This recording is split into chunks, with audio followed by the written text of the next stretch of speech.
et arabe à avoir annoncé participer au Conseil de la paix de Donald Trump. Mais le jour de la signature à Davos, le 22 janvier dernier, Mohamed VI ne fait pas partie de la vingtaine de chefs d'État autour du président américain. Absent, une nouvelle fois. Le royaume chérifien est représenté par son ministre des Affaires étrangères.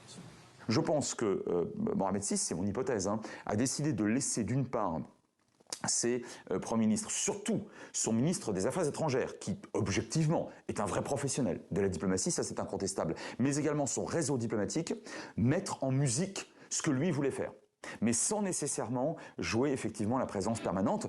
C'est le paradoxe marocain. Le roi est le plus souvent absent, en partie parce qu'il est malade selon plusieurs experts, mais son rôle n'en demeure pas moins évident, selon ce journaliste et auteur d'une biographie sur Mohamed VI. Oui, il traite en bilatéral, c'est ce qu'il a fait avec sa diplomatie et l'administration américaine pour la reconnaissance du Sahara. C'est ce qu'il a fait avec les Espagnols et c'est ce qu'il a fait aussi avec les Français.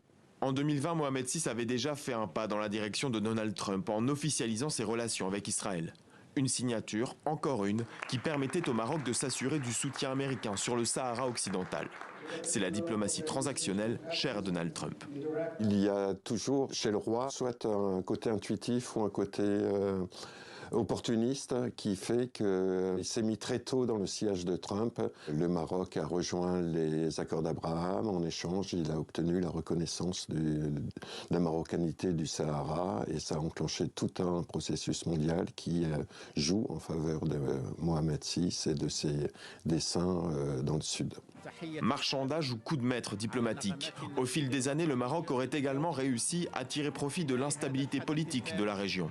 Même Paris se serait résolu à passer l'éponge sur la possible mise sur écoute, en 2019, d'un téléphone du président Emmanuel Macron attribué au service secret marocain.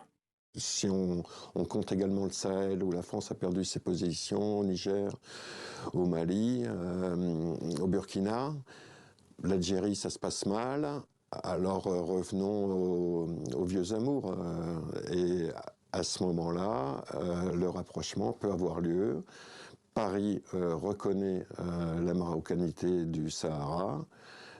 On se lance dans des accords économiques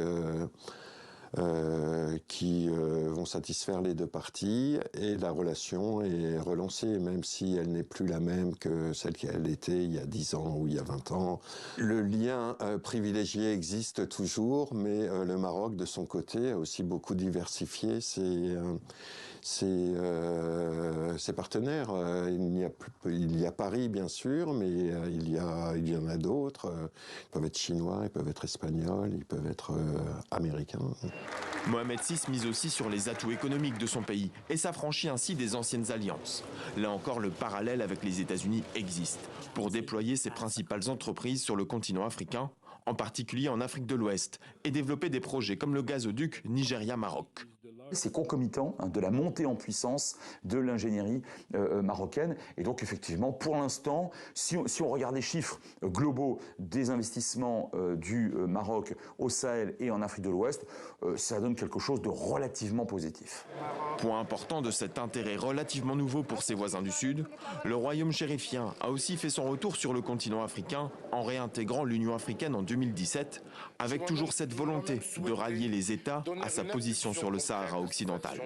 Le Maroc est devenu une puissance qui a une profondeur stratégique maintenant. Elle n'avait pas 62, c'est clair.